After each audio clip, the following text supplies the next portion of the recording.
মম বিকশিত করো অন্তর তরু হে। নির্মল করো উজ্জ্বল করো সুন্দর করো হে। অন্তর মম বিকশিত করো অন্তর তরু হে।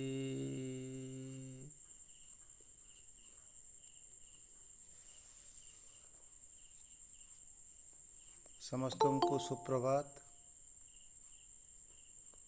ଉପସ୍ଥିତ ସମସ୍ତ ଦିବ୍ୟ ଜୀବନାକାଂକ୍ଷୀ ଭାଇ ଭଉଣୀମାନଙ୍କୁ ମୋର ଏହି ମଙ୍ଗଳ ପ୍ରଭାତରେ ନମସ୍କାର। ଆମେ ତୈତ୍ରୀୟ ଉପନିଷଦର ସେ ସୁବିଶାଳ ମହାସାଗର ଭିତରେ ସନ୍ତରଣ କରି ଚାଲିଛୁ। ଉପନିଷଦର ସିଦ୍ଧ ଗୁରୁ ଋଷି ଆମମାନଙ୍କୁ ଏକ ଦିବ୍ୟ ଜ୍ଞାନର ଆଧାରରେ ତାଙ୍କର ଦିବ୍ୟ ଅଭିଜ୍ଞତା, ସେ ଦିବ୍ୟ ଅଭିଜ୍ଞତାର ଉର୍ଜା ଦ୍ୱାରା ଆମ ସମସ୍ତଙ୍କୁ ଆପ୍ୟାୟିତ କରି ଚାଲୁଛନ୍ତି। ସେ ଉପନିଷଦର ଅମୃତ ସୁଧାକୁ ନିଶ୍ଚିତ ଆମେ କିଛି କିଛି ପାନ କରୁଛେ।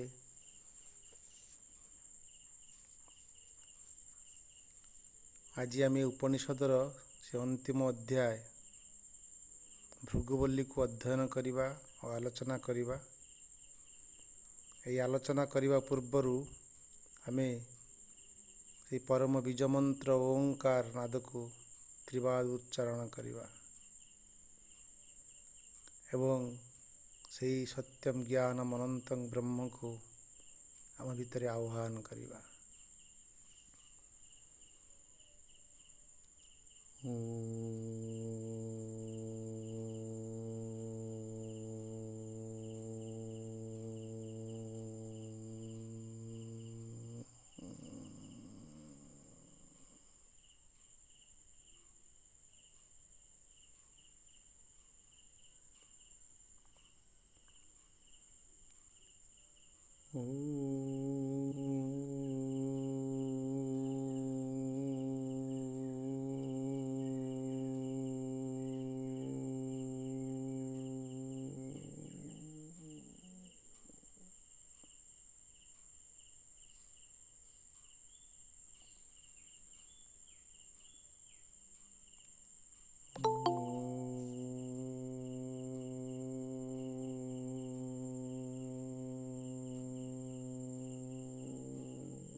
हे परमोच्च प्रभु चिरंतन सत्य, आमे केवल तुमरी आज्ञाबह होई उठु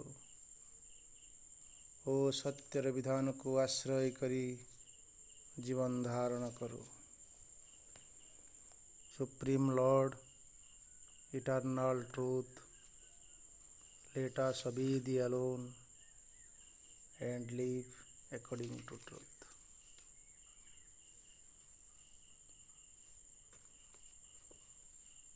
ଏହି ଉପନିଷଦର ମହାସାଗର ଭିତରକୁ ସମସ୍ତଙ୍କୁ ସ୍ୱାଗତ କରୁଛି। ତୈତ୍ତରୀୟ ଉପନିଷଦ ଆମେ ଆସ୍ତେ ଆସ୍ତେ ଅଧ୍ୟୟନ କରି କରି ଚାଲିଛୁ। ଶିକ୍ଷାବଳୀରେ ଗୁରୁ ଋଷି ସେ ଆମକୁ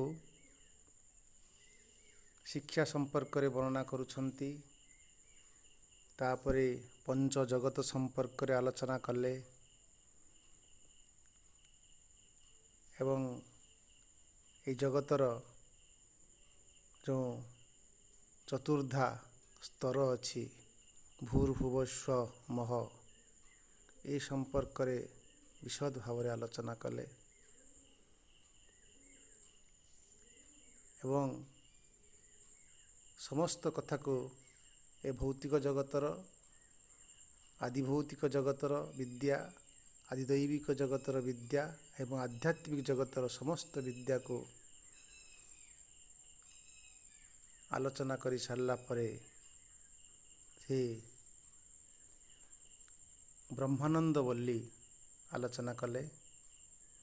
ଏହି ବ୍ରହ୍ମାନନ୍ଦ ବଲ୍ଲୀର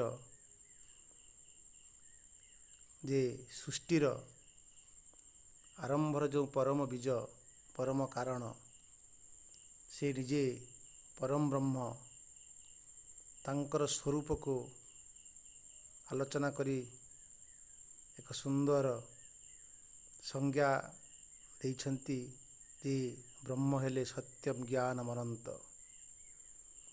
ଏହି ସତ୍ୟମ ଜ୍ଞାନମ ଅନନ୍ତଂ ବ୍ରହ୍ମ ସେ ପ୍ରତ୍ୟେକ ଜୀବସତ୍ତାର ହୃଦୟ ଗହ୍ୱର ମଧ୍ୟରେ ବିରାଜମାନ କରିଛନ୍ତି। ସେ ମଧ୍ୟ ପରମ ବ୍ୟୋମରେ ସର୍ବତ୍ର ବ୍ୟାପିକିରି ରହିଛନ୍ତି। ସେ ଅନ୍ତରସ୍ଥ ସେ ପରମ ପ୍ରଭୁ ଏବଂ ସେ ବାହ୍ୟସ୍ଥ ପରିବ୍ୟାପ୍ତ ଜଗତ। ସେଇ ନିଜେ ହିଁ ସତ୍ୟମ ଜ୍ଞାନମ ଅନନ୍ତଂ ବ୍ରହ୍ମଙ୍କୁ କେବଳ ବ୍ରହ୍ମବିଦ୍ ମାନେ ହିଁ ପ୍ରାପ୍ତ କରନ୍ତି ଏବଂ ବ୍ରହ୍ମବିଦ୍ ଯେତେବେଳେ ତାଙ୍କୁ ପ୍ରାପ୍ତ କରେ, ସେହି ଭୌତିକ ଜଗତର ସମସ୍ତ ସୁଖ ଆନନ୍ଦ ସହ ପରମାନନ୍ଦର ଆନନ୍ଦକୁ ମଧ୍ୟ ସେ ଅନୁଭବ କରେ ଏବଂ ଭଗବାନଙ୍କୁ ବା ସେହି ସତ୍ୟମ ଜ୍ଞାନମ ଅନନ୍ତଂ ବ୍ରହ୍ମକୁ ସର୍ବତ ଭାବେ ସେ ପ୍ରାପ୍ତ କରିଥାଏ। ଏହାପରେ ସେ ଆଲୋଚନା କରୁଛନ୍ତି ସେହି ପରମ ବ୍ୟୋମରୁ ନିଜେ ସେହି ଆଦିବୀଜ ସତ୍ୟମ ଜ୍ଞାନମ ଅନନ୍ତମ ସେ ପଞ୍ଚଭୂତ ରୂପରେ ଆକାଶରୁ ବାୟୁ, ବାୟୁରୁ ଅଗ୍ନି, ଅଗ୍ନିରୁ ଆପ, ଆପରୁ ପୃଥିବୀ, ପୃଥିବୀରୁ ଔଷଧୀଷୁ ବନସ୍ପତିଷୁ ଏହି ରୂପରେ ଅବତରଣ କରି ନିଜକୁ ଏକ ତାଙ୍କର ଶ୍ରେଷ୍ଠ ଏବଂ ପରମ ପରିପ୍ରକାଶ ଜଡ଼ ରୂପରେ ସେ ଅବତରଣ କଲେ ଏବଂ ନିଜେ ମଧ୍ୟ ସେ ଜଡ଼ ଭିତରେ ସଂଗୁପ୍ତ ହେଇକି ରହିଲେ। ଏହାପରେ ସେ ଜଡ଼ ଭିତରେ ତାଙ୍କର ଯେଉଁ ସୂକ୍ଷ୍ମ ଶକ୍ତି ରହିଛି, ସେ ନିଜେ ସେ ଜଡ଼ ଭିତରେ ଅନ୍ନ ହେଇକି ରହିଥିଲେ। ଅନ୍ନ ଭିତରେ ତାର ଆତ୍ମା ରୂପରେ ପ୍ରାଣ ହେଇକରି ଅଛନ୍ତି ଏବଂ ଆତ୍ମା ଭିତରେ ପ୍ରାଣ ଭିତରେ ପ୍ରାଣର ଆତ୍ମା ମନ ହେଇକରି ଅଛନ୍ତି ଏବଂ ମନ ଭିତରେ ମନର ଆତ୍ମା ବିଜ୍ଞାନ ହେଇକରି ଅଛନ୍ତି ଏବଂ ବିଜ୍ଞାନ ଭିତରେ ସେଇ ବିଜ୍ଞାନର ଆତ୍ମା ଆନନ୍ଦ ରୂପରେ ସେ ରହିଛନ୍ତି। ତେଣୁ ସେ ଏହି ସ୍ଥୂଳ ଜଗତର ଆବରଣ ଭିତରେ ଅତି ସୂକ୍ଷ୍ମରୁ ସୂକ୍ଷ୍ମତର ଭାବରେ ବିରାଜମାନ କରିଛନ୍ତି ଏବଂ ନିଜ ସ୍ୱରୂପରେ ସେ ମଧ୍ୟ ଅଛନ୍ତି ଏବଂ ସେହି ଜଡ଼ମୟ ବିଶ୍ୱ ବା ଜଡ଼ମୟ ଈଶ୍ୱର ସେ ନିଜକୁ ପରିପୃଷ୍ଠ କରିବା ପାଇଁ ସେ ଜଡ଼ମୟ ଈଶ୍ୱର ଭିତରକୁ ପ୍ରାଣ ରୂପରେ ସେ ଆସିଛନ୍ତି ଏବଂ ନିଜକୁ ଅନ୍ନମୟ ଆତ୍ମା ରୂପରେ ବିକାଶ କରୁଛନ୍ତି, ଅନ୍ନମୟ ପୁରୁଷ ରୂପରେ ଏବଂ ଏହି ଜଡ଼ ଜଗତ ସେ ଅନ୍ନମୟ ପୁରୁଷ ରୂପରେ ନିଜକୁ ପରିପୂର୍ଣ୍ଣତା ଲାଭ କରିଛି ଏବଂ ଏହି ଜଗତରେ ଯାହା ଆମେ ସୃଷ୍ଟ ରୂପ ଦେଖୁଛୁ ସିଏ ସବୁ ଅନ୍ନମୟ ପୁରୁଷଙ୍କର ଏକ ଅବଦାନ। ଅନ୍ନ ହିଁ ଏମାନଙ୍କୁ ପୂର୍ଣ୍ଣ କରିଛି, ଏମାନଙ୍କୁ ଶରୀର ଦେଇଛି, ରୂପ ଦେଇଛି, ଜୀବନ ଦେଇଛି। କିନ୍ତୁ ଅନ୍ନମୟ ପୁରୁଷ ଭିତରେ ଅନ୍ନମୟ ପୁରୁଷର ଯେତେ ଅବୟବ ସବୁକିଛି ପରିପୂର୍ଣ୍ଣତା ଲାଭ କରିସାରିଲା ପରେ ତା ଭିତରୁ ଅନ୍ନମୟର ଆତ୍ମା ପ୍ରାଣ ନିଜକୁ ପ୍ରକାଶ କରିଛନ୍ତି, ତାଙ୍କର ଅତି ସୂକ୍ଷ୍ମ ରୂପ। ଏବଂ ସେ ପ୍ରାଣ ସର୍ବତ୍ର ପରିବ୍ୟାପ୍ତ ହେଇଛି, ପଞ୍ଚ ପ୍ରାଣ ରୂପରେ ପରିବ୍ୟାପ୍ତ ହେଇଛି। ସେ ପ୍ରାଣମୟ ପୁରୁଷ ରୂପରେ ନିଜକୁ ପରିବ୍ୟାପ୍ତ ପ୍ରକାଶିତ ହେଲେ। ଏ ଜଗତଟା ହେଉଛି ପ୍ରାଣମୟ ଜଗତ ହେଲା। ପ୍ରାଣୀ ହେଇକରି ସବୁଆଡ଼େ ଖେଳିଲେ ଏ ଅନ୍ନ ଉପରେ, ଏ ଜଡ଼ ଉପରେ। ଏବଂ ସେ ପ୍ରାଣ ନିଜକୁ ତାର ପୂର୍ଣ୍ଣ ପରିପ୍ରକାଶ ପରେ ତାଙ୍କର ସେ ପ୍ରାଣର ଯେଉଁ ଆତ୍ମା ସେ ହେଉଛି ମନମୟ ପୁରୁଷ ରୂପରେ ସେ ନିଜେ ପରିପ୍ରକାଶିତ ହେଲେ। ଏବଂ ମନମୟ ପୁରୁଷ ରୂପରେ ଏଠି ପ୍ରକାଶିତ ହୋଇ ମନୁଷ୍ୟ ରୂପରେ ଏଠି ବିରାଜମାନ କରିଛନ୍ତି। ତାର ମନର ଭୂମିରେ ନିଜକୁ ପରିବ୍ୟାପ୍ତ କରିଛି। ଏବଂ ମନୋଭୂମି ସମ୍ପୂର୍ଣ୍ଣ ରୂପରେ ନିଜକୁ ପରିପ୍ରକାଶ କରି ସାରିଲା ପରେ ମନ କେମିତି ତାର ବିଭିନ୍ନ ଅଙ୍ଗ ସବୁ ରହିଛି, ତା ଭିତରେ ରହିଛି ତାର ଅହଙ୍କାର, ତା ଭିତରେ ରହିଛି ତା ବୁଦ୍ଧି, ତା ଭିତରେ ରହିଛି ତା ଚେତନା। ଏ ମନ ଭିତରେ ଯେଉଁ ସୂକ୍ଷ୍ମ ରୂପ ସବୁ ରହିଛନ୍ତି ସେମାନେ ସମସ୍ତେ ନିଜର ସମସ୍ତ ଯେତେ ପ୍ରକ୍ରିୟାକୁ ପୂର୍ଣ୍ଣାଙ୍ଗ ରୂପ ଦେଇ ସାରିଲା ପରେ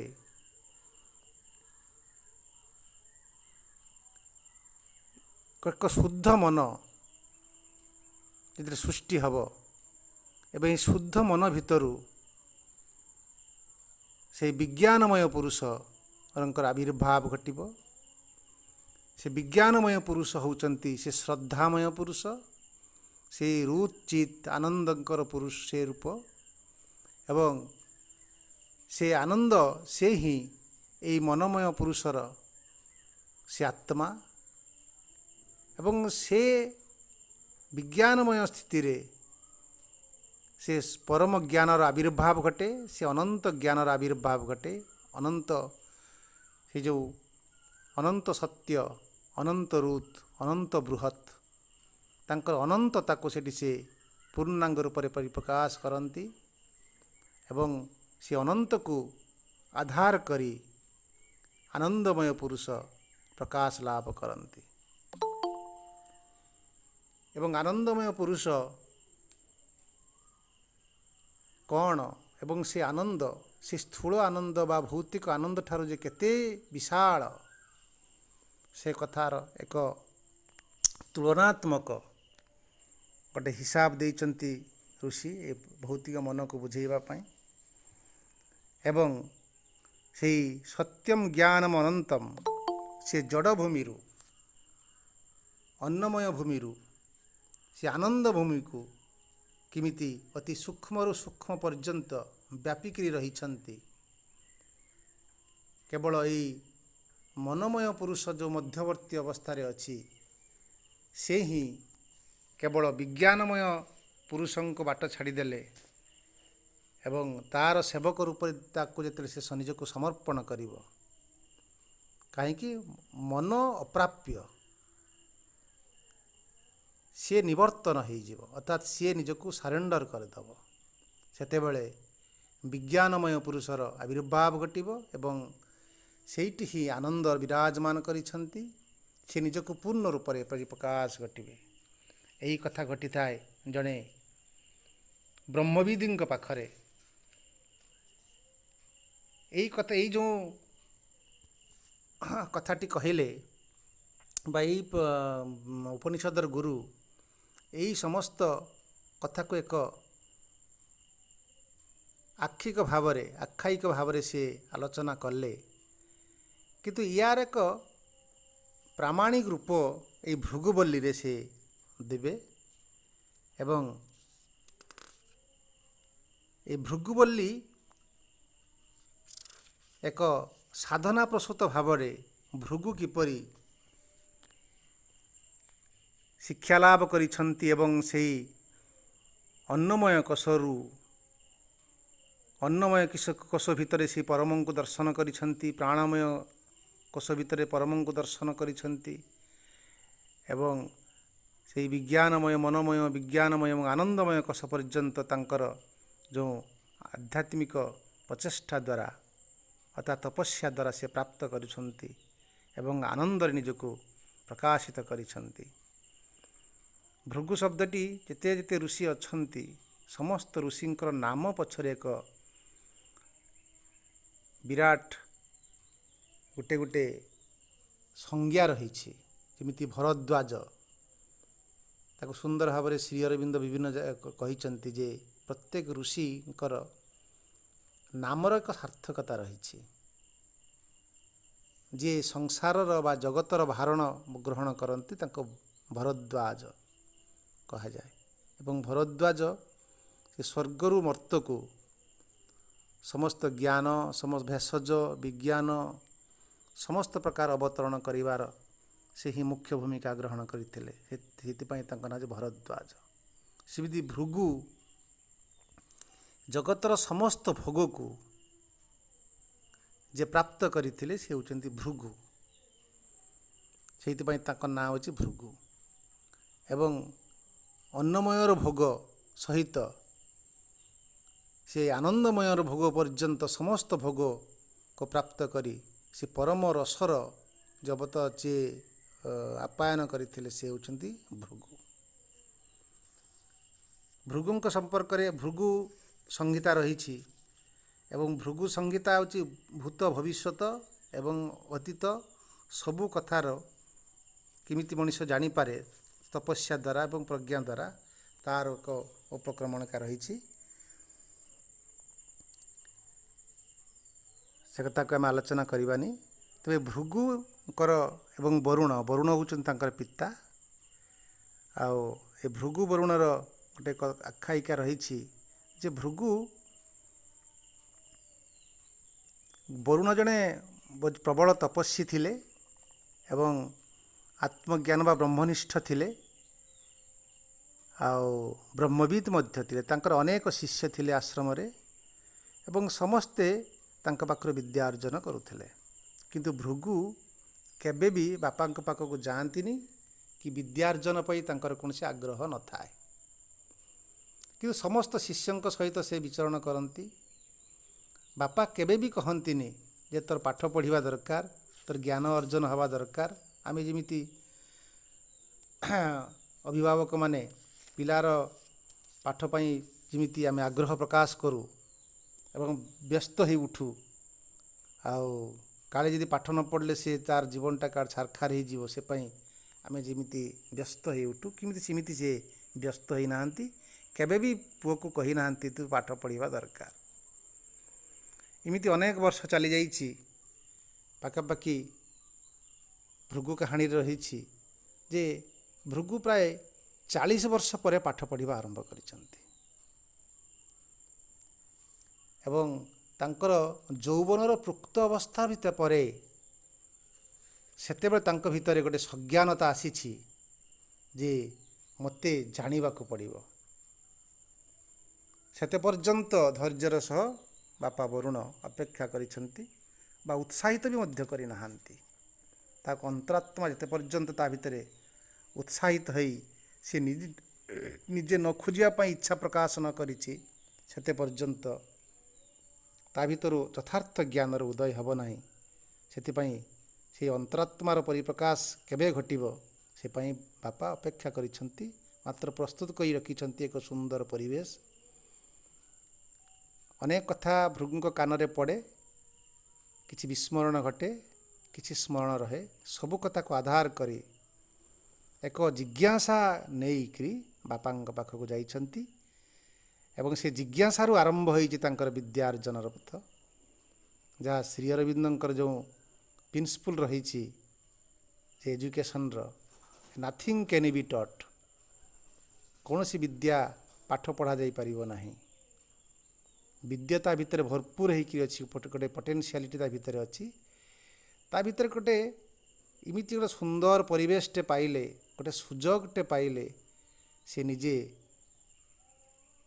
ଯେମିତି ମଞ୍ଜି ଭିତରେ ଗଛଟେ ଥାଏ ତାକୁ ସୁନ୍ଦର ପରିବେଶଟେ ଯୋଗାଇ ଦେଲେ ତା ଭିତରୁ ସେ ବିକଶିତ ହୁଏ ସେଥିପାଇଁ ଆମକୁ ଅପେକ୍ଷା କରିବାକୁ ପଡ଼ିବ। ଜଣେ ଗୁରୁଜନ ହିସାବରେ, ଜଣେ ଅଭିଭାବକ ହିସାବରେ ସୁନ୍ଦର ପରିବେଶଟେ ବା ଯୋଗାଇବେ। ତା ଭିତରୁ ସିଏ ନିଜେ ପ୍ରକାଶ ହେବେ, ଜ୍ଞାନ ରୂପରେ, ପ୍ରଜ୍ଞା ରୂପରେ ପ୍ରକାଶ ଘଟିବ ଗୋଟେ ପିଲାଙ୍କ ଭିତରେ। ସେଥିପାଇଁ ଗୋଟେ ମାଳି ଉପରେ ଗୁରୁ ତା ପାଇଁ ଅପେକ୍ଷା କରିଥିବେ, ବାପା ମା' ମାନେ ମଧ୍ୟ ଅପେକ୍ଷା କରିଥିବେ ଏବଂ ସୁନ୍ଦର ପରିବେଶଟେ ତିଆରି କରି ରଖିଥିବେ। କିନ୍ତୁ କେବେ ବି ଇମ୍ପୋଜ୍ କରିବେ ନାହିଁ ଯେ ତୋର ଏଇଆ ହେବା ଦରକାର, ସେଇଆ ହେବା ଦରକାର। ସେମିତି ଏ ନାଥିଙ୍ଗ କ୍ୟାନ୍ ବି ଟଟ୍ ଆଧାରରେ ସିଏ କେବେ ବି କହିନାହାନ୍ତି ଯେ ତୁ ପାଠ ପଢ଼ିବା ଦରକାର। 40 ବର୍ଷ ପରେ ସେ ବିଦ୍ୟାର୍ଜନ ଆରମ୍ଭ କରିଛନ୍ତି ବୋଲି ଭୃଗୁ କାହାଣୀରେ ରହିଛି, ଭୃଗୁ ସଂହିତାରେ ରହିଛି। ଏବଂ ଏଇ ଭୃଗୁବଲ୍ଲୀ ପଢ଼ିବା ପୂର୍ବରୁ ଆମେ ଗୋଟେ ଶାନ୍ତି ମନ୍ତ୍ର ରହିଥାଏ, ଶାନ୍ତି ମନ୍ତ୍ରଟା ପାଠ କରିବା ଏବଂ ତାପରେ ଆମେ ଭୃଗୁବଲ୍ଲୀ ଅଧ୍ୟୟନ କରିବା। ଓଁ ସହନା ଭବତୁ ସହନୌ ଭୁନକ୍ତୁ ସହ ବୀರ್ୟଂ କରବାवहै ତେଜସ୍ୱିନାବଧିତମস্তୁ ମା ବିଦ୍ୱିଷାवहै। ओम शांति शांति शांति। ଏହି ମନ୍ତ୍ରରେ ସେ କହୁଛନ୍ତି, ହେ ପରମାତ୍ମନ ସହନ ଭବତୁ, ଆମେ ଗୁରୁ ଶିଷ୍ୟ ଉଭୟଙ୍କୁ ରକ୍ଷା କରନ୍ତୁ। ଭବତୁ ମାନେ ରକ୍ଷା କରିବା। ଏବଂ ପ୍ରତ୍ୟେକଙ୍କର ରକ୍ଷା ପାଇଁ ପ୍ରାର୍ଥନା କରୁଛନ୍ତି। ସହ ଶବ୍ଦ ସହିତ ଅନନ୍ତ ଭାଇ ଅତି ଚମତ୍କାର ଭାବରେ କହନ୍ତି, ସହ ଶିକ୍ଷଣ, ସହ ଅଧ୍ୟୟନ, ସହଭାଜନ କଥାଟା ସୁନ୍ଦର ଗୋଟେ ସହଜୀବନର କଥା ପାଇଁ ଆହ୍ୱାନ। ଏବଂ ଏଠି ପରସ୍ପରର ଉନ୍ନତିରେ କେମିତି ସହାୟକ ହେଉଛନ୍ତି। ଏବଂ ସହନୌ ଭବତୁ, ଆମେ ଉଭୟେ ଯେପରି ଭୁନକ୍ତୁ, ସେଇ ବିଦ୍ୟାର୍ଜନରେ ଆମେ କେମିତି ପରସ୍ପର ଏକା ସାଙ୍ଗରେ ସାହାଯ୍ୟ କରିପାରୁ। ଭୁନ୍ ଧାତୁର ଅନେକ ଅର୍ଥ ଅଛି। ଭୁନ୍ ମାନେ ଏକାଠି ଖାଇବା, ଏକାଠି ବିଦ୍ୟାର୍ଜନ କରିବା। ବିଦ୍ୟାର୍ଜନ କରିବା ମଧ୍ୟ ଗୋଟେ ଖାଇବା ବୋଲି ବ୍ୟବହାର କରାଯାଏ। ଆଉ ଜ୍ଞାନ ଅର୍ଜନ କରିବା ମଧ୍ୟ ଗୋଟେ ଖାଇବା ଅର୍ଥରେ ବା ଭୁନ୍ ଧାତୁର ଅର୍ଥରେ ବ୍ୟବହାର କରାଯାଏ। ମାନେ ଆମେ ଏକାଠି ଯେପରି ପରସ୍ପର equally the benefit of the learning, ଆମେ ପରସ୍ପର ଶିକ୍ଷଣରେ ମଧ୍ୟ ପରସ୍ପରକୁ ସାହାଯ୍ୟ କରିବା। ସହବୀର୍ୟଂ କରବାवहै, ଆମେ ଯେପରି ଏକାଠି ମିଶି ଗୋଟେ ତେଜଶୀଳ ହେବା, ବୀର୍ଯ୍ୟଶୀଳ ହେବା। ଏବଂ ତେଜସ୍ୱିନାବଧିତମସ୍ତୁ, ଏବଂ ସେଇ ତେଜ, ଯେଉଁ ବୀର୍ଯ୍ୟ ବା ଯେଉଁ ଔଜ, ଯେଉଁ ଶକ୍ତି, ଯେଉଁ ଉର୍ଜା ଆମ ଭିତରକୁ ପ୍ରବେଶ କରିବା ଆମର ଶିକ୍ଷଣ ଦ୍ୱାରା, ଆମର ତପସ୍ୟା ଦ୍ୱାରା, ଆମେ ଯେପରି ପରସ୍ପରରେ ଉନ୍ନତିରେ ସାହାଯ୍ୟ କରନ୍ତୁ। ଆମ ବିଦ୍ୟା ଯେପରି ଆମର ଅଧିକ ଶକ୍ତିଶାଳୀ ହେଉ, ବଳଶାଳୀ ହେଇ ଉଠୁ। ମା ବିଦ୍ୱିଷାवहै, ବିଦିଷାवहै, ଆମେ କୌଣସି ପ୍ରକାରରେ କେବେ ପରସ୍ପରକୁ ବିଦ୍ୱେଷ ଭାବ ନ କରୁ, ଆମ ଭିତରେ ବିଦ୍ୱେଷ ନ ଆସୁ। ପରସ୍ପରକୁ ଆମେ ସହଯୋଗିତା ଆଧାରରେ ସାହାଯ୍ୟ କରୁ। ସେଥିପାଇଁ ଆମକୁ ସେ ଉଭୟ ଗୁରୁ ଶିଷ୍ୟ ଭଗବାନଙ୍କୁ ଏକଥି ପ୍ରାର୍ଥନା କରୁଛନ୍ତି, ଆମ ଭିତରେ ଯେପରି କୌଣସି ପ୍ରକାରରେ କେହି କାହାକୁ ଈର୍ଷା ନ କରୁ। ଓಂ ଶାନ୍ତି ଶାନ୍ତି ଶାନ୍ତି। ଅତି ଭୌତିକ ଶାନ୍ତି, ଅତି ଦୈବିକ ଶାନ୍ତି ଏବଂ ଆଧ୍ୟାତ୍ମିକ ଶାନ୍ତି। ଏକଥା ପ୍ରାର୍ଥନା କରି ସାରିଲା ପରେ ଆମେ ଭୃଗୁବଲ୍ଲୀ ଭିତରକୁ ପ୍ରବେଶ କରିବା। ସେ ଭୃଗୁ ଭିତରେ ଏକ ଜିଜ୍ଞାସା ଆସିଛି। ଯେମିତି ନଈ ବଢ଼ି ବେଳେ ନଈ ଯେତେବେଳେ ଉଛୁଳେ ସେତେବେଳେ କୌଣସି ପ୍ରକାରରେ ତାକୁ କୌଣସି ବନ୍ଧ ଯେମିତି ବାନ୍ଧିପାରେ ନାହିଁ, ସିଏ ନିଜେ ଦୌଡ଼େ ଚତୁର୍ଦିଗକୁ, ସେମିତି ଭୃଗୁ ଭିତରେ ଗୋଟେ ଜ୍ଞାନ ଅର୍ଜନ ପାଇଁ ଗୋଟେ ଉଜାଣି ଆସିଛି। ଏବଂ ଗୋଟେ ଶିଷ୍ୟଙ୍କ ଭିତରେ ଗୁରୁଙ୍କ ପ୍ରତି ଯେଉଁ ବିଶ୍ୱାସ, ସେଇ ବିଶ୍ୱାସ ଥିଲେ ହିଁ ସେଇ ଶିଷ୍ୟ ସେ ଗୁରୁଙ୍କୁ ଗ୍ରହଣ କରେ ଏବଂ ତାଙ୍କ ପାଖକୁ ଶିକ୍ଷା ଗ୍ରହଣ କରିବା ପାଇଁ ଆଗଭର ହୁଏ।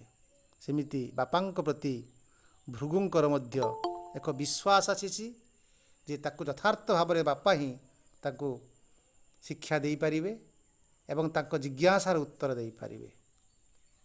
ସେଥିପାଇଁ ଆରମ୍ଭ କରୁଛନ୍ତି, ଭୃଗୁ ବୈ ବାରୁଣୀ ବରୁଣଂ ପିତରମୁପସାର ଅଧି ଭଗବୋ ବ୍ରହ୍ମେତି ତସ୍ମାତ୍ ଏତତ୍ ପ୍ରବାଚ ଅନ୍ନଂ ପ୍ରାଣ ଚକ୍ଷୁସ୍ତତ୍ରଂ ମନୋବାଚମିତି तं ହବାଚ ଯତୋ ବା ଇମାନି ଭୂତାନି ଜାୟନ୍ତି ଯେନ ଜାତାନି ଜୀବନ୍ତି ୟତ୍ ପ୍ରୟନ୍ତ୍ୟଭି ସମ୍ବିଶନ୍ତି ତତ୍ ବିଜିଜ୍ଞାସସ୍ୱ ତତ୍ ବ୍ରହ୍ಮೇତି ସ ତପୋତପ୍ୟତ ସ ତପস্তପ୍ତ୍ୱା। ଭୃଗୁ ବୈ ବାରୁଣୀ ଅର୍ଥାତ୍ ଏଇ ବାରୁଣୀଙ୍କର ପୁତ୍ର ସେ ହେଉଛନ୍ତି ଭୃଗୁ, ଭୃଗୁ ନାମରେ ପରିଚିତ। ଭୃଗୁ ବୈ ଶବ୍ଦଟି ସେହି ଅର୍ଥରେ ବ୍ୟବହାର କରାଯାଉଛି ଯେ ଦିଶନ ବାରୁଣୀ, ସେ ବାରୁଣୀ ଅନୁସାରେ ତାଙ୍କ ନାଁ ହେଉଛି, ସେ ବରୁଣଙ୍କର ପୁତ୍ର, ତେଣୁ ଭୃଗୁର ଅନ୍ୟ ନାମ ହେଉଛି ବାରୁଣୀ, ତାଙ୍କର ଆଉ ଗୋଟେ ନାମ ହେଉଛି ଭୃଗୁ। ସେ ବରୁଣଂ ପିତରମ୍ ଉପସାର, ସେ ବରୁଣ ତାଙ୍କ ପିତା ତାଙ୍କ ପାଖକୁ ଉପସାର, ତାଙ୍କ ପାଖକୁ ଅତି ନମ୍ର ଭାବରେ ଯାଇଛନ୍ତି ଯେ 40 ବର୍ଷ ପର୍ଯ୍ୟନ୍ତ ସେ ପିତାଙ୍କ ପାଖକୁ ଯାଇଛନ୍ତି, କିନ୍ତୁ ଆଜି ଯେଉଁ ଯାଉଛନ୍ତି ପିତାଙ୍କ ପାଖକୁ ଏକ ଭିନ୍ନ ଅଭିପ୍ରାୟ ନେଇକରି ଉପସାର। ଏବଂ ଅନ୍ୟ ଦିନରେ ଯିବା ଆଜି ଯିବା ଭିତରେ ଅନେକ ତଫାତ ରହିଛି, ପାର୍ଥକ୍ୟ ରହିଛି।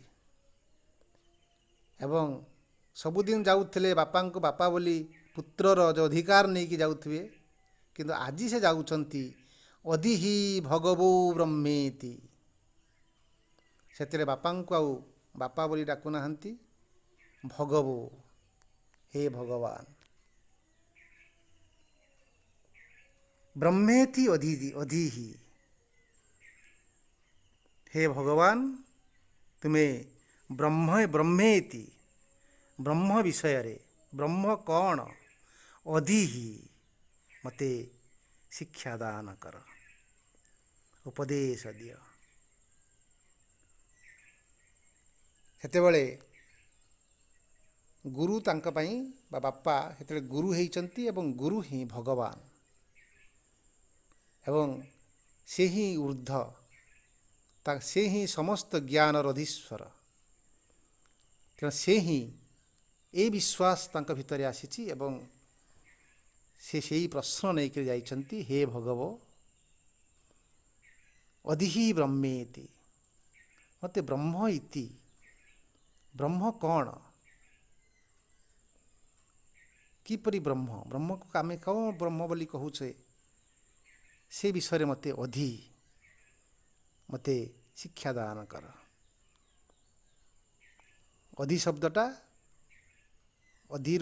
ଶବ୍ଦରୁ ଅଧ୍ୟୟନ, ଅଧି ଶବ୍ଦରୁ ଅଧ୍ୟାପନା, ତେଣୁ ମୋତେ ଅଧ୍ୟାପନା କର ବା ମୋତେ ଶିକ୍ଷାଦାନ କର। ସେତେବେଳେ ପିତା ମଧ୍ୟ ଆଉ ଗୁରୁଙ୍କ ଆସନରେ ବସି ପୁତ୍ର ବା ଶିଷ୍ୟର ଜିଜ୍ଞାସା ଅନୁସାରେ ତାର ଉତ୍ତର କ'ଣ ଦେବେ, ସେଇଠି ନିର୍ଭର କରୁଛି ସେ କେତେ ତାର ପିଲାର ବା ଶିଷ୍ୟର ସାଇକୋଲୋଜିକୁ ସେ ଅନୁଧ୍ୟାନ କରୁଛନ୍ତି ଏବଂ ତସ୍ମାତ୍ ଏତତ୍ ପ୍ରବାଚ ତସ୍ମା ଏତତ୍ ପ୍ରବାଚ ଏବଂ ତାପରେ ପ୍ରବାଚ ତାଙ୍କୁ ସେ ଶିଷ୍ୟଙ୍କୁ ଏହିପରି ଭାବରେ ସେ ପ୍ରବାଚ ତାକୁ କହିବା ପାଇଁ ବା ତାର ଜିଜ୍ଞାସାର ଉତ୍ତର ଦେବା ପାଇଁ ଆଗଭର ହେଇଛନ୍ତି ଏବଂ ତାଙ୍କୁ କହୁଛନ୍ତି। ଯେତେ ପର୍ଯ୍ୟନ୍ତ ତା ଭିତରୁ ଇଚ୍ଛା ନ ଆସି ସେତେ ପର୍ଯ୍ୟନ୍ତ ସେ କହିନାହାନ୍ତି ଯେ ବ୍ରହ୍ମ କ'ଣ, ଶିକ୍ଷା କ'ଣ, ଏ ବିଷୟରେ କହିନାହାନ୍ତି। ଯେତେବେଳେ ତାଙ୍କ ଭିତରୁ ଯେତେବେଳେ ଇଚ୍ଛା ଆସିଛି ସେତେବେଳେ ସେ ଯେମିତି ପ୍ରସ୍ତୁତ ହେଇକି ଥିଲେ, ସେ ଯେମିତି ସବୁକିଛି ତାଙ୍କ ପାଖରେ ଢାଳିଦେବେ।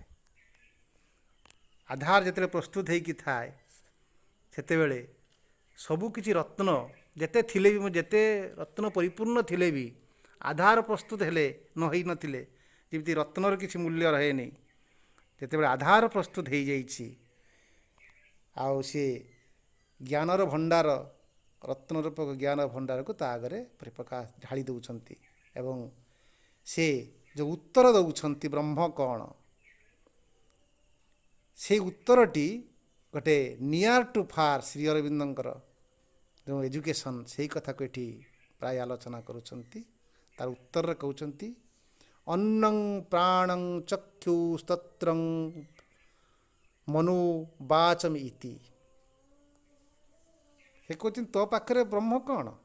ବ୍ରହ୍ମ ହିଁ ଅନ୍ନ, ବ୍ରହ୍ମ ହେଉଛନ୍ତି ପ୍ରାଣ,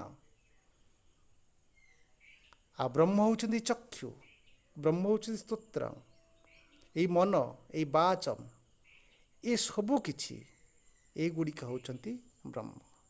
ତୁ ଯାହା ଦେଖୁଛୁ ବା ତୋ ପାଖରେ ଯାହା ଅଛି ଏ ସବୁ କିଛି ବ୍ରହ୍ମ। ଅର୍ଥାତ୍ ଅତି ତା ନିଜ ପାଖରେ ଯାହା ଯାହା ଅଛି ଏ ସବୁ କିଛି ଯେ ବ୍ରହ୍ମ, ଏ କଥାଟି ତାଙ୍କ ଉତ୍ତରରେ କହୁଛନ୍ତି ଏବଂ ତାଙ୍କୁ ଏଇ ନିଆରରୁ ଅତି ତାଙ୍କ ପାଖରେ ଅତି ସ୍ଥୂଳ ଜିନିଷ ଥିବା ଜିନିଷରୁ ଆଜି ସୂକ୍ଷ୍ମ ଆଡ଼କୁ ସେ ନେଇଯିବ। ତଂ ହବାଚ, ପୁଣି ଭୃଗୁକୁ ବରୁଣ କହୁଛନ୍ତି ତଂ ମାନେ ଭୃଗୁକୁ ସେ କହୁଛନ୍ତି ଉବାଚ କହୁଛନ୍ତି ୟତୋ ବା ଇମାନି ଭୂତାନି ଜାୟନ୍ତେ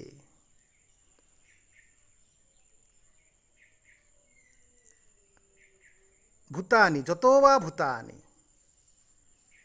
ଇମାନି ଜାୟନ୍ତେ ଇମାନି ଯତ ବା ଭୂତାନି, ଯେତେ ଭୂତ ରହିଛି, ଯେତେ ଜଗତ ରହିଛି, ଯାହା କିଛି ତୁମେ ଦେଖୁଛ, ଯାହା ସୂକ୍ଷ୍ମ ରୂପ ଦେଖୁଛ, ଯାହା ସ୍ଥୂଳ ରୂପ ଦେଖୁଛ, ଏ ଯାହା ବି ଦେଖୁଛ, ଏଇ ଚକ୍ଷୁ ଦେଖୁଛ, ଅନ୍ନ ଦେଖୁଛ, ପ୍ରାଣ ଦେଖୁଛ, ଏ ଜଡ଼ ଦେଖୁଛ, ଏ ବାକ୍ ଦେଖୁଛ, ଏ ସବୁ କିଛି ଇମାନି ଜାୟନ୍ତେ, ସେ ଇମାନି ମାନେ ତାଙ୍କ ଠାରୁ, ସେ ବ୍ରହ୍ମଙ୍କ ଠାରୁ ଜାୟନ୍ତେ ଉତ୍ପନ୍ନ ହେଇଛନ୍ତି। ବ୍ରହ୍ମ ହେଉଛନ୍ତି ତାଙ୍କର ମୂଳ, ସେ ହେଉଛି କାରଣ। ଏନ ଜାତାନି ଜୀବନ୍ତି, ଏନ ତାଙ୍କରି ଦ୍ୱାରା, ତୃତୀୟ ଏଠି ସେଇ ବ୍ରହ୍ମଙ୍କ ଦ୍ୱାରା ଜାତାନି ଯେତେ ସବୁ ଜାତ ହେଇଛନ୍ତି, ସବୁ ଜୀବନ୍ତି, ସମସ୍ତେ ଏଠି ତାଙ୍କରି ଦ୍ୱାରା ହିଁ ଜୀବନ ଧାରଣ କରି ରହିଛନ୍ତି। ସେ ହିଁ ସମସ୍ତଙ୍କୁ ପ୍ରତିପାଳନ କରୁଛନ୍ତି ଏବଂ ତାଙ୍କ ଦ୍ୱାରା ହିଁ ସମସ୍ତେ ଏଠି ସଷ୍ଟେନ୍ ହେଇକି ରହିଛନ୍ତି। ୟତ୍ ପ୍ରୟନ୍ତୋଭି ସମ୍ବିଶନ୍ତି, ୟତ୍ ଯାହା କିଛି ଏଠି ସବୁ ରହିଛି, ପ୍ରୟନ୍ତ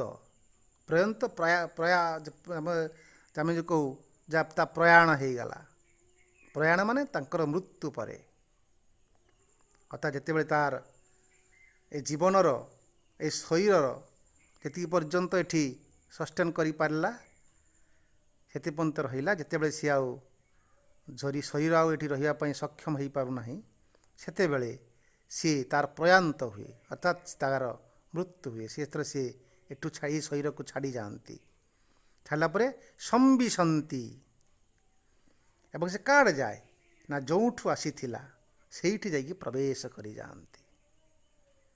ଏଇ ଭୂତ ତାଙ୍କଠି ଠାରୁ ସୃଷ୍ଟି ହେଇଛନ୍ତି ଏବଂ ତାଙ୍କରି ଦ୍ୱାରା ଏଠି ପ୍ରତିପାଳିତ ହେଉଛନ୍ତି ଜୀବନ୍ତି ଏବଂ ଶେଷରେ ତାଙ୍କରି ଭିତରେ ପ୍ରବେଶ କରନ୍ତି। ଏଇ ଜାଗାରେ ଭୃଗୁ ବରୁଣକୁ ଏ ସୃଷ୍ଟି ଏବଂ ବ୍ୟକ୍ତ ଉଭୟ ଅବ୍ୟକ୍ତ ମାନେ ସୃଷ୍ଟିର ପୂର୍ବରୁ ଯେଉଁ ଅବ୍ୟକ୍ତ ଜଗତ ଥିଲା ଏବଂ ସୃଷ୍ଟି এই ବ୍ୟକ୍ତମୟ ଜଗତ ସୃଷ୍ଟି ପରେ ବା ଜନ୍ମ ପରେ এই ଜନ୍ମରୁ ମୃତ୍ୟୁ ପର୍ଯ୍ୟନ୍ତ ଏଇଠି ଯେଉଁ ଆତଜାତ କରୁଛି ଜୀବ ତା ସମ୍ପର୍କରେ ଏବଂ ମୃତ୍ୟୁ ପରେ ତା ସମ୍ପର୍କରେ ଆଲୋଚନା କରୁଛନ୍ତି। ଗୀତାରେ ଯେମିତି କୁହାଯାଇଛି ଅବ୍ୟକ୍ତା ଜାତି ଭୂତାନି ବ୍ୟକ୍ତ ମଧ୍ୟାନି ଭାରତ। ଯେତେବେଳେ এই ଜଗତ ସୃଷ୍ଟି ହେଇନଥିଲା ସେତେବେଳେ ସେ ଅବ୍ୟକ୍ତ ରୂପରେ ଥିଲେ। ଗୋଟେ ମଣିଷ ଯେତେବେଳେ ସୃଷ୍ଟି ହେଇନଥିଲା କିନ୍ତୁ ସୃଷ୍ଟି ହେଇନଥିଲା ନୁହେଁ ସେ ଥିଲେ କିନ୍ତୁ ଅବ୍ୟକ୍ତ ରୂପରେ ଥିଲେ କିନ୍ତୁ ସେ ଏଇଠି ବ୍ୟକ୍ତ ରୂପକୁ ଆସିଲେ ଯେତେବେଳେ ସେ ଜନ୍ମ ହେଲେ ଏବଂ ମୃତ୍ୟୁ ପରେ ପୁଣି ସେହି ଅବ୍ୟକ୍ତ ରୂପକୁ ଫେରିଯାଆନ୍ତି। এই ଜନ୍ମ ମୃତ୍ୟୁ ବା ବ୍ୟକ୍ତ ଅବ୍ୟକ୍ତ ଏହି ହିଁ ଜଗତ ଏହି ଜଡ଼ମୟ ଜଗତର ଏହି ରୂପରେ ସେ ବ୍ରହ୍ମ ନିଜେ ଏଠି ବିରାଜମାନ କରୁଛନ୍ତି। ତେଣୁ ତୁମେ ଯେଉଁ ଚକ୍ଷୁ ଦେଖୁଛ ବାକ୍ ଦେଖୁଛ ମନ ପ୍ରାଣ ଏସବୁ କିଛି ତାଙ୍କର ବ୍ୟକ୍ତମୟ ବ୍ରହ୍ମ ସ୍ୱରୂପ ଏବଂ ସେ ମଧ୍ୟ ଅବ୍ୟକ୍ତ ହୋଇଯାଆନ୍ତି ମୃତ୍ୟୁ ପରେ ଯେଉଁଠୁ ସୃଷ୍ଟି ହେଇଥିଲେ ସେଇଟାକୁ ଫେରିଯାଆନ୍ତି। ତତ୍ ବିଜିଜ୍ଞାସସ୍ୱ ଜିଜ୍ଞାସା ତ ଆମେ ଜାଣିଛୁ ଜିଜ୍ଞାସା ମାନେ ତାକୁ ଜାଣିବା ଇନକ୍ୱାରି କରିବା ବିଜିଜ୍ଞାସା ତ ଏତେ ବିସ୍ତୃତ ରୂପରେ ତାଙ୍କୁ ଜାଣିବା ଅର୍ଥାତ୍ ତାଙ୍କ ଜନ୍ମଠାରୁ ମୃତ୍ୟୁ ପର୍ଯ୍ୟନ୍ତ ଜନ୍ମ ପୂର୍ବରୁ ସେ ଅବ୍ୟକ୍ତ ଏବଂ ଜନ୍ମ ପରେ ସେ ବ୍ୟକ୍ତ ଏବଂ ଜନ୍ମ ମୃତ୍ୟୁ ପରେ ସେ ପୁଣି ଅବ୍ୟକ୍ତ ଏଇ କଥାଟାକୁ ତାଙ୍କୁ ଜାଣିବା ଏଇଟା ହେଉଛି ଗୋଟେ ବିଜିଜ୍ଞାସସ୍ୱ ତାକୁ ତତ୍ତ୍ୱ ଭାବରେ ତାଙ୍କୁ ଜାଣିବା। ଏହି ଜଗତର ବ୍ରହ୍ମ ହେଉଛନ୍ତି ଏହି ରୂପରେ ଅଛନ୍ତି କିନ୍ତୁ ସେ ନିଜେ ମଧ୍ୟ ତତ୍ ବ୍ରହ୍ମେତି ସେ ନିଜେ ସେ ବ୍ରହ୍ମ ରୂପରେ ସେ ରହୁଛନ୍ତି ଏବଂ ତାଙ୍କୁ ହିଁ ବ୍ରହ୍ମ ବୋଲି ଜାଣ ଅର୍ଥାତ୍ ସେ ଗୋଟିଏ ପ୍ରକାର ନିର୍ଦ୍ଦେଶ କରୁଛନ୍ତି ଯେ ବ୍ରହ୍ମ ଏ ଜଗତଟା ହେଉଛି ବ୍ରହ୍ମମୟ ଆଉ ସେ ତାଙ୍କର ସୃଷ୍ଟି ହେଉଛି ଏଇ ବ୍ରହ୍ମ ସେ ନିଜକୁ ଆଉ ନିଆର ଅତି ନିଜ ପାଖରୁ ସେ ଆରମ୍ଭ କରୁଛନ୍ତି ତୁମର ଯେଉଁ ଜନ୍ମ ହେଇଛି ତୁମେ ଜନ୍ମ ହେଇଛ ତାଙ୍କଠାରୁ ଜନ୍ମ ହେଇଛ ତୁମକୁ ଯେ ବଞ୍ଚେଇ ରଖିଛି ସେ ହିଁ ସିଏ ଆଉ ତୁମେ ମୃତ୍ୟୁ ପରେ ତୁମେ ତାଙ୍କ ପାଖକୁ ଫେରିଯିବ ଆଉ ସେ ହେଉଛନ୍ତି ବ୍ରହ୍ମ ତାଙ୍କୁ ତତ୍ତ୍ୱ ରୂପରେ ଜାଣିବା ହିଁ ଜାଣିବା ତାଙ୍କୁ ଏଇ ଯେଉଁ ଭୌତିକ ରୂପରେ ଜାଣିବା ଏବଂ ତାକୁ ତତ୍ତ୍ୱ ରୂପରେ ଜାଣିବା ଦୁଇଟା ଅଲଗା ପ୍ରକାର ଜାଣିବା ଏ ଭୌତିକ ରୂପରେ ଜାଣିଲ କିନ୍ତୁ ତାକୁ ତତ୍ତ୍ୱ ରୂପରେ ଜାଣିବା ବ୍ରହ୍ମଙ୍କୁ ସେଇଟା ହିଁ ଯଥାର୍ଥ ଜାଣିବା ଏବଂ ସେଇଟା ହିଁ ତତ୍ ବ୍ରହ୍ମ ତାହା ହିଁ ବ୍ରହ୍ମ। ଏକଥା ଜାଣିସାରିଲା ପରେ ସେ ନିଜେ ହୃଦୟଙ୍ଗମ କଲେ ଯେ ଏଇଟା ଜାଣିବା ମୋର ସରିଗଲା କିନ୍ତୁ ହୃଦୟଙ୍ଗମ ହୋଇପାରି ନାହିଁ। ହୃଦୟଙ୍ଗମ କରିବା ପାଇଁ ସେ କ'ଣ କଲେ ନା ସିଏ ଅତି ଗଭୀର ଭିତରକୁ ପଳେଇ ଗଲେ ଭୃଗୁ ସ ତପତପ୍ୟତ ସେ ନିଜେ ତପସ୍ୟା କରିବାକୁ ଚାଲିଗଲେ ଏବଂ ଯେ କଥା ବାପାଙ୍କ ପାଖରୁ ଶୁଣିଲେ ଯେ ସେ ବ୍ରହ୍ମମୟ ସେ ଅବ୍ୟକ୍ତ ହେଇକରି ଥିଲେ ସେ ପୁଣି ବ୍ୟକ୍ତ ହେଲେ ପୁଣି ଅବ୍ୟକ୍ତ ହେଇଯାଉଛନ୍ତି ତାଙ୍କୁ କେମିତି ଜାଣି ହେବ ଏ ବ୍ୟକ୍ତ ଅବ୍ୟକ୍ତକୁ ତ ବୁଝି ହେଉଛି ଅବ୍ୟକ୍ତକୁ କେମିତି ଯଥାର୍ଥ ଭାବରେ ତତ୍ତ୍ୱ ତ ଜାଣି ହେବ ସେଥିପାଇଁ ସେ ନିମଗ୍ନ ହେଇଗଲେ ତପସ୍ୟା ଭିତରକୁ ଚାଲିଗଲେ। ତପସ୍ତପ୍ତ୍ୱା ସେ ନିଜକୁ ତପ ଭିତରେ ସେ ନିମଗ୍ନ ହେଇଗଲେ ନିମଜ୍ଜିତ ହେଇଗଲେ ଏବଂ से तपस्तपରୁ से तप କରିକିରି से तपस्यार जो फलस्वरूप से ब्रह्म को उपलब्धि करुछंती एवं उपलब्धि करिकरी प्रथम उपलब्धिटा गोटे प्रथम उपलब्धिटा उपलब्धिटा भी गोटे क्रम आज जहाँ उपलब्धि हम काली की आउ गोटे उपलब्धि हम तापर आउ गोटे अधिक उपलब्धि हम तपस्यार जे गभीरता भीतर को आस्ते आस्ते प्रवेश करुव तार उपलब्धिर मात्रा से स्थूल सूक्ष्म आड़ को यात्रा करुवे। तेणु प्रथम जितेबाला से तपस्या करिछंती से कौन पाउछंती अन्नं ब्रह्मेति व्यजनात् अन्नदेव खल्लिमानि भूतानि जायन्ते अन्नेन जातानि जीवन्ति अन्नं प्रयन्तभि संविशन्ति तत् विज्ञाय पुनरेव वरुणं पितरं उपसार अधिहि भगवो ब्रह्मेति तं होवाच तपसा ब्रह्म विजिज्ञासस्व तपो ब्रह्मेति स तपस्तप्यतः स तपस्तप्त्वा। এইটা খালি পढ़ी গলে নেক্সট আলোচনা করিবা যেতলে ভৃগু অন্তর্মুখী হইছন্তি এবং তপস্যা করুছন্তি তপস্যার ফল সুপর দেখুছন্তি এই জগতটা হଉଛି ব্রহ্ম এ অন্নময় अन्नं ब्रह्मेति व्यजनात् से निजे जानी अनुभव व्यजनात् अर्थ से जानुछंती बा अन्नमय पुरुष तांको कहउछंती जे ए जगतरा आउ किछि नुहे ए होछि अन्नमय अन्नं ब्रह्म इति व्यजनात् माने जानी रख ए अन्न ही ब्रह्म एवं अन्नदेव खल्लुमानि भूतानि जायन्ति अन्नत एव ये अन्न ही अन्नरु ही सब किसी सृष्टि होती खल्लुमानी ये जगत सृष्टि होती एवं भूतानि जाय जगत सब जात होती जायते उत्पन्न होती अन्नेन जातानि जीवन्ति से अन्न द्वारा उत्पन्न प्राणी माने जीवन्ति एवं एटी जीवन धारण करिछन्ति अन्नं प्रयंत संविशन्ति प्रयंत भी संविशन्ति एवं से अन्न भितर से जीवन धारण करिकरी एवं अन्न भितर ही लीन हो जाती अर्थात सी मरीगला पर अन्न कार अन्न परिणत हो जाती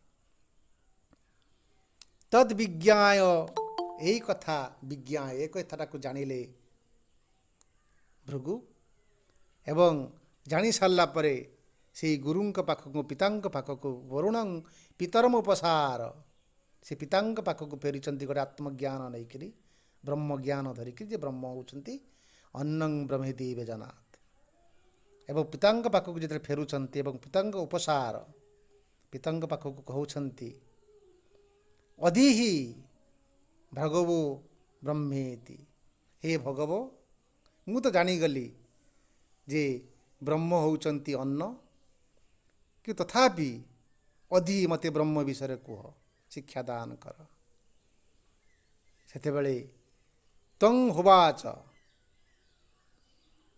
से बापा तांको कहउछंती बापा कही ना तुम तपस्या कर से पाइब भीतर हृदयंगम कहू माने निज भीतर अंतरात्मा तांको कहूछि बा हृदयंगम होउछि जे ताको तपस्या करने को पड़िब तपसा ब्रह्म विजिज्ञासस्व तपस्या द्वारा ये तप द्वारा ब्रह्म को विजिज्ञासस्व तत्व तो तुम्हें जापर जो तपस्या द्वारा तुम्हें जापर जे ब्रह्म होउछन्ति अन्न होउछन्ति ब्रह्म से ही तपस्या द्वारा तुम्हें आहुरी ऊर्ध्व ब्रह्म कौन आहुरी तत्व तो तुम्हें जापर कहीं तपो ब्रह्मेति ये तप मध्य ब्रह्म सौ तप तप्यतः तापर से तपस्या करने को चलीगले सस्तप तप्वा एवं से तपस्या कले पुणी तपस्यार कौन फल पाइबे पुणी आम आरोहण पथरे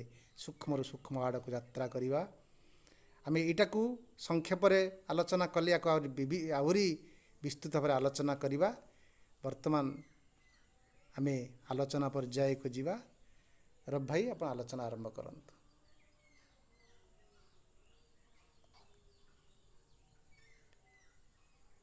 समस्त को नमस्कार, शुभ सकाळ।